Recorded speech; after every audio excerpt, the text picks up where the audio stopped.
Today, the whole world knows about war-torn Ukraine and the war that Russia unleashed against it. But I want to tell you about a peaceful, flourishing Ukraine.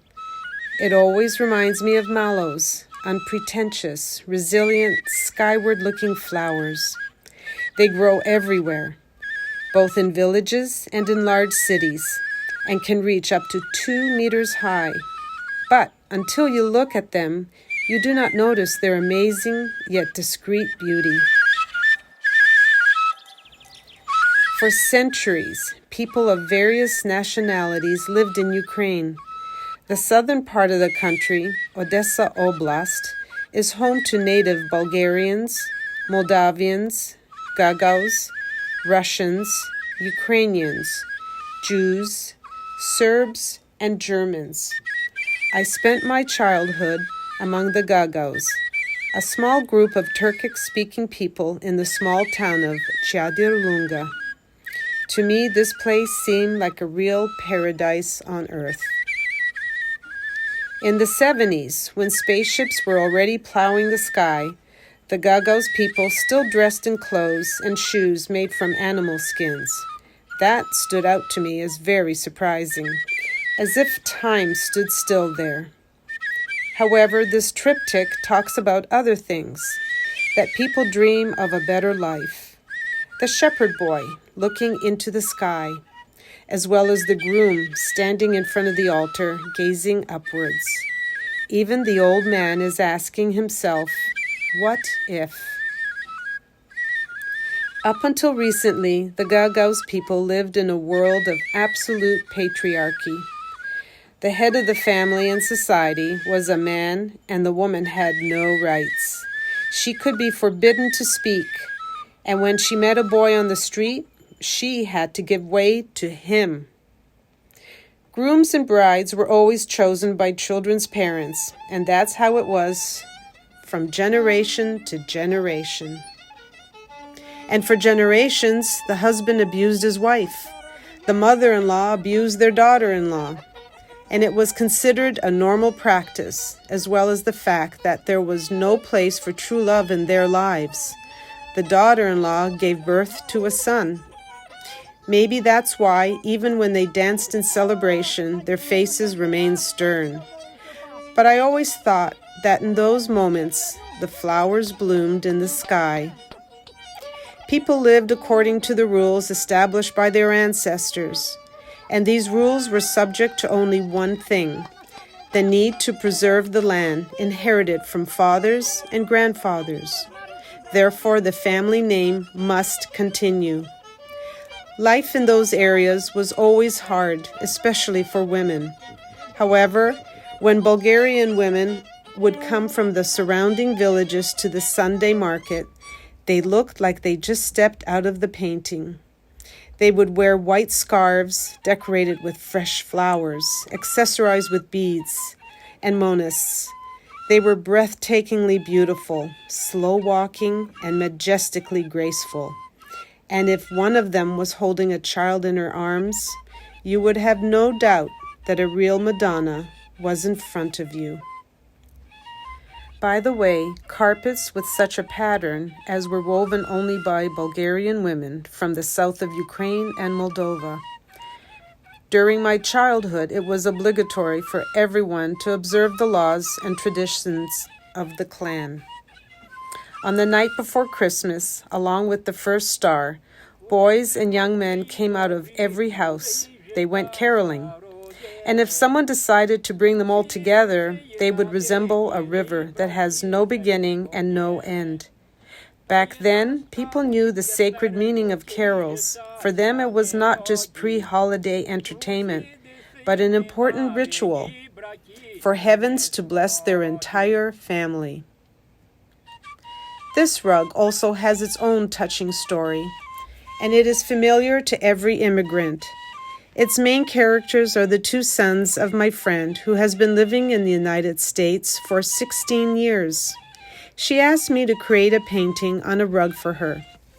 I want it here, she said. Since I am far from my motherland, I would want to have something that connects me with my people, and on that rug, I would like my sons to be depicted in Moldavian folk costumes. I thought long and hard about the message I want to relay. The rug consists of two equivalent parts, as equal as the two halves of a mother's heart, filled with the same love for each son. Two brothers, the sons of my friend, are standing next to the tree of their family, planting their feet on its roots, and their heads are crowned with fruits. And they themselves are at the same time the roots of this tree, as they are its fruits. My Ukraine wasn't always as peaceful and blooming. The history is full of tragic events connected to the destruction of its identification code, the extermination of its people, culture, its struggle for the independence and integrity of the country's territory. In the 30s of the last century, the Bolsheviks, while hiding behind slogans about brotherhood and equality, were taking away lands and evicting farmers and villagers from their own homes throughout the country, depriving them of their property and sending them naked, barefoot, with small children to Siberian's labor camps. Many of those who were exiled did not survive. The little brother of my friend's great-grandmother did not survive either. Here is her image on the carpet, and the happy girl who points to the five-pointed star with the image of little Vladimir Lenin is my friend's mother. In the days of the Soviet Union, all elementary school students were obligated to be initiated into the Communist Political Organization for Children and had to wear these stars. Every child was proud of it, and so was this little girl, as she came to her grandmother and boasted, pointing to her red star. Her grandmother, a quiet woman, never raising her voice, suddenly waved her hands and shouted, pointing her finger at that star, "It's the devil!" Only years later, my friend's mother found out about the reason for her grandmother's unusual behavior. Another friend of mine told an equally tragic story. In 1937, when her grandmother was still a child, her family survived the Holodomor, an artificial famine created by the government of the Soviet Union. For the rest of her life, she was remembering how her and her brothers and sisters would cry, asking for food. One of her sisters ended up dying, repeating nonstop, "I want to eat. I want to eat." At first, I wanted to portray the mother of this girl with her hands stretched out to God. But then I realized that she wouldn't have had any tears or prayers left, that she would have just been ossified. In the year of 1937 in Ukraine, around 7 million people died from starvation. As many people that live in New York or London today. There are many stories about the Holodomor. However, the one that stunned me the most was the one I learned from my Facebook friend. My friend told me about her grandmother, who survived the Holodomor and has been afraid all her life that she will have to live through the times of hunger again. Therefore, until her death, over the course of 50 years, she dried the bread and stored it in jars. And this fear is the worst of consequences of the Holodomor. The power of the Bolsheviks was to break people's spirit while killing them with hunger, to make them fear. And they succeeded. People carried that fear through their whole lives, infecting their children and grandchildren with it. This fear is a curse that infected the whole society. I also suffer from it, although my family didn't suffer from repressions or from the Holodomor. I remember in the middle of the 2000s, there were declassified archives of the former Committee of State Security of the USSR, and I, as a professional journalist, was writing about an exhibition that was detailing these documents, writing about the terrible times of the Holodomor. At the exhibition, I met an elderly woman, small, bony. She conscientiously wrote down figures and facts in a notebook published in the documents that were presented at the exhibition. "It was exactly like that, but my children don't believe me," the woman told me.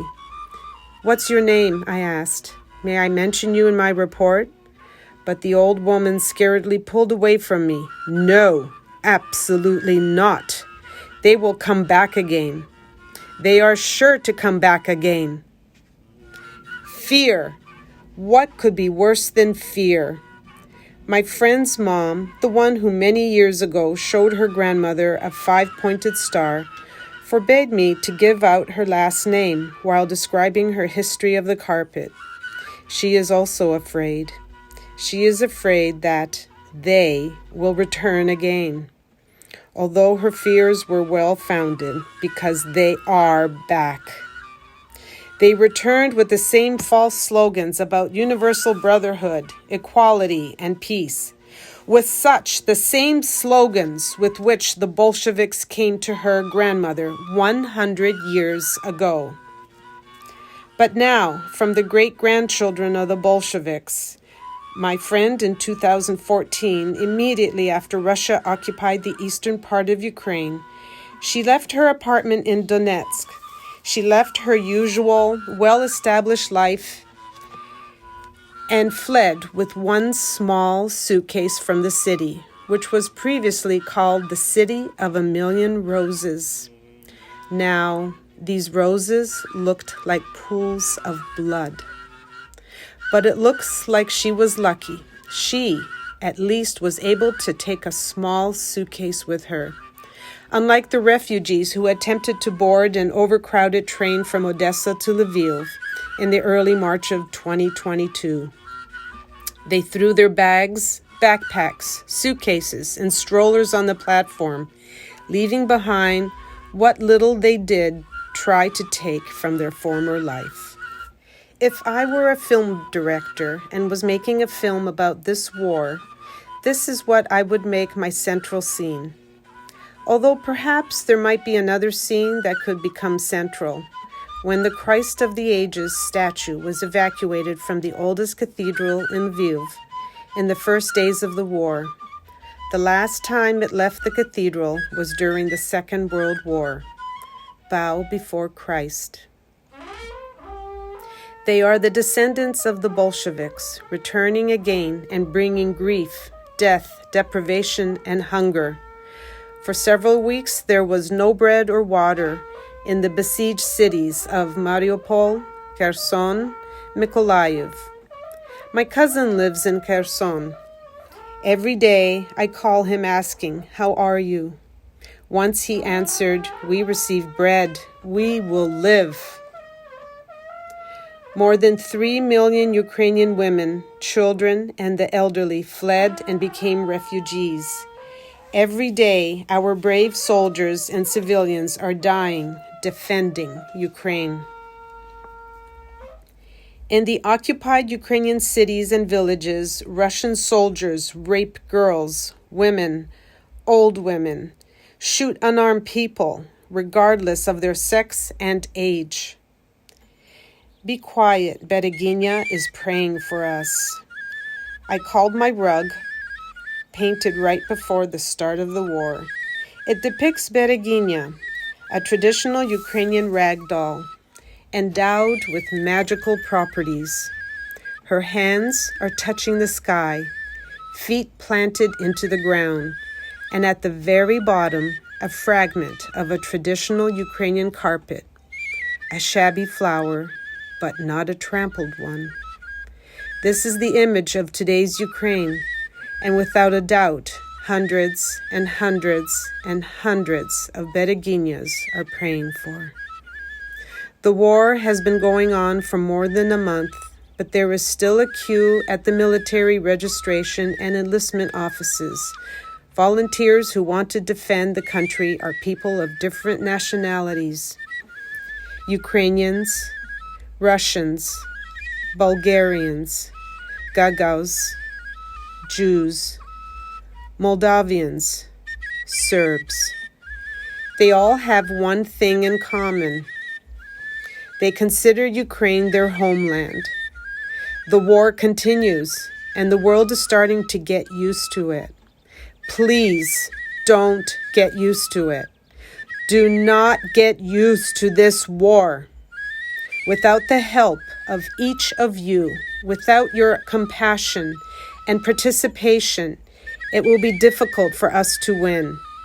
And this victory is needed not only in Ukraine, but it is crucial for the entire world. This war that broke out in my home today is the war between darkness and light. And there have never been such wars in the history of mankind. Today in Ukraine, the question of what the world will be like tomorrow is being decided.